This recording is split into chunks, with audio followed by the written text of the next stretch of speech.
let me start this off real quick by saying, Lavelle, not everything is a conspiracy theory, okay? So you don't have to look into everything and say, oh, this is a conspiracy theory. This is a false flag, this and the other.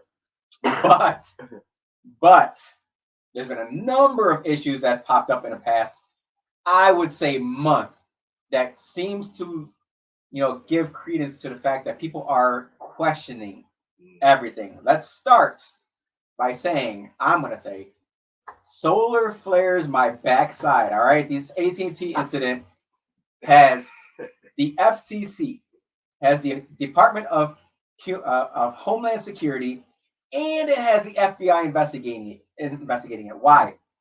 States. We actually had two different solar flares separated by a few hours. This is a meteorologist, right, in Oklahoma, and they looked into it before everything started coming out, everything like that. Said we actually had two different solar flares separated by a few hours, and they were both X-class solar flares, which are quite powerful. Absolutely, quite powerful. X-class solar flares are the strongest, but some are much stronger than others. One way to measure them is on a scale of 0 to 20. Wednesday's flares of last week were between a 1 and a 2. Even though those can cause issues, it usually takes something stronger. Now, so we got the concept of, all right, how strong was the solar flare? He's saying on a scale of 0 to 20, this is between a 1 and a 2. All right. Now let's talk about the timing of the solar flare. Mm-hmm. States, the United States was facing away from the sun in the middle of the night, that night, on Tuesday night, into Wednesday morning, of course, when the solar flare reached the Earth. So a lot of the radio blackouts happened over the opposite side of the Earth, near India, Australia, Eastern Africa. So did the solar flares cause cell phone disruptions? The answer is most likely no. Again, this is the meteorologist talking from the TV show, stating they seem to be disconnected and not really related to one another. It seems to mostly be just sort of a coincidence of timing. If this science is true, and we have the FCC, Department of Homeland Security, and FBI looking into it after they said it was a solar flare, mind you, again, then what is the actual truth? Because those three-letter agencies don't look into things just because it's a solar flare. They don't investigate solar flares. Yeah. And they kind of know stuff before it actually happens anyway.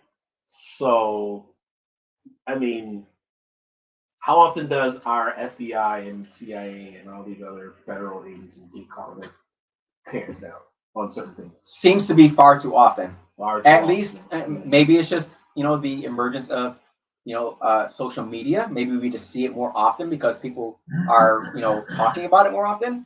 But looking back, how many more incidences can we look at and be like, well, was that the truth? Well, we're used to them just classifying anything that the public will question as a conspiracy anyway. So it puts us on the defense of, well, we don't know what's fact or fiction when it comes to our government when they tell us something. So for this particular situation, I'm going to say, I'm just going to go out on a limb and say it's not a conspiracy. I just think that someone's lying, and it seems as though it is the people who AT&T, the people who's in charge of our network, who's in charge of our grid, our power grid. For years, people have been talking about how vulnerable our grid has been, right, and how weak it is, and how we could possibly that could be a way for one of our enemies to attack us. A very good way for them to do it. So these aren't conspiracy theories. Like, these are questions people have been asking and talking about off the mainstream, but for a while. On the Instagram page, I have people who actually are very smart, intellectual people who responded saying, "Look, not everything's a conspiracy theory." And I'm like, "Come on!" They always do that, but they're the ones that say just the same people that got us hook, line, and sunk with COVID, with everything that came with that, or tried to, because the people who had some sense, like, yo, no, that just doesn't make any sense to me. If it doesn't make sense, it's okay. Why is it such a hard thing for people to like accept that if something doesn't make sense to me, I'm just gonna keep asking questions and follow-up questions until it makes sense. Right. And you should have the answers. If you automatically know, look, this is, they tell you that's disinformation, that the scientists already came out with it, yada yada. Okay. Well, there's been, don't even give them statements anymore. So this is a way to fight the far left or any radical, really. Whether it's far left or far you can't right. even say far left. Anybody that's in government, because at the end of the day, it doesn't matter the party line. If there's a lie that needs to be told, they're going to tell that lie. Well, here's the thing. It's why can't I ask questions? Because if we were to sit here and say, the science, the science has proven, okay, well, were there times in the past when we believed the science was proven and come to find out it wasn't? Yes, there has been. Okay, so has there been times in the past when every single scientist said, all agreed on one thing, and one scientist said, I don't agree with this, and ended up following up and saying, you know what? The earth isn't flat. Well, for example, or no, the sun does not revolve around the earth. For example, there are instances in our, I already see your face of the, I'm going to guess that's a flat earth. No, that's not even with the flat earth. It's honestly, it's about how, just going back when the greatest scientists of that time, the Einsteins of that generation, they all had their own theory about just everything within the relativity of the universe. Everybody had their own theory, and they all challenged each other. So just going back to just that point in time in our history, it was allowed. Like, those men would not be considered geniuses if they didn't have the ability to question each other. Well, that's the Socratic method. Socrates championed the ability to speak up and question your leaders or those who you say are unless you're just one of the peasants. Well, that's not what Socrates is about. He wants anybody to speak up and say, you got questions, ask it. You got a stance, say it. Socrates, I'm talking about the people today. We're the peasants. Yeah, I'm not a peasant.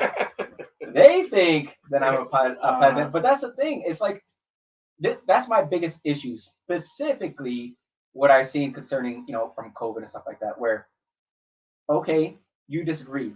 Why? Why, Jose, do you disagree that this rollout is just far too fast and that we should do a little more studies? Yeah. Why is it that you won't take the vaccine? And when I told them, well, they're talking about herd immunity, right? So if 50% of the U.S. population gets the vaccine, and then 40% of the U.S. population already had COVID, then the herd immunity is there, right? So why would I have to take it if I already had COVID? Right. So those types of questions, they just never had answers to. They would always just demonize me, and it's always funny. There's like, I would say probably 2 or 3 guys that will randomly pop up and talk junk about our one radio show that went viral because of what somebody had to say. Right. And he's like, you let someone talk about your coworker, and blah, blah. I'm like, that's not my coworker.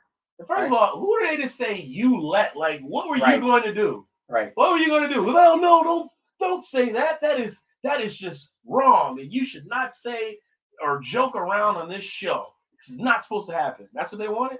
And on top of that, when I said, well, we truly believe in First Amendment rights, and I definitely support it, and I will allow him to say whatever it is that he wants to say. And if you want to hold him accountable for what he said, go right ahead. And people are like, no, you have to step up. I'm like, see, this is the thing. This is what I know you guys want to push forward, and that is that you can hold anybody who's even an acquaintance of that person accountable to that person. Are you okay with that?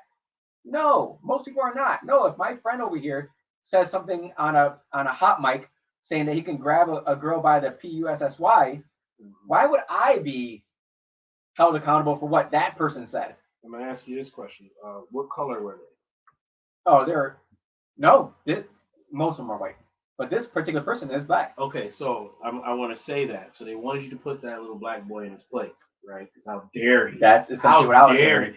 The most one, I think this is one of the most uneasy thing for white liberals is the fact that a black man can say or speak his mind. It's been going on for quite some time. You say, if I say something that's used against me, it's like it's the most egregious thing ever. Right. Right. But if it was the other way around, you know, we're gonna start calling them the awfuls. Those Yeah. are the affluent or angry white female liberals.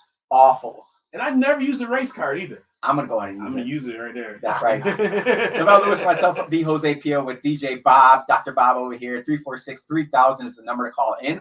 We've talked about these solar flares. If you want to call in about that, give us a call. We're going to jump into another conspiracy theory, though, right after this break.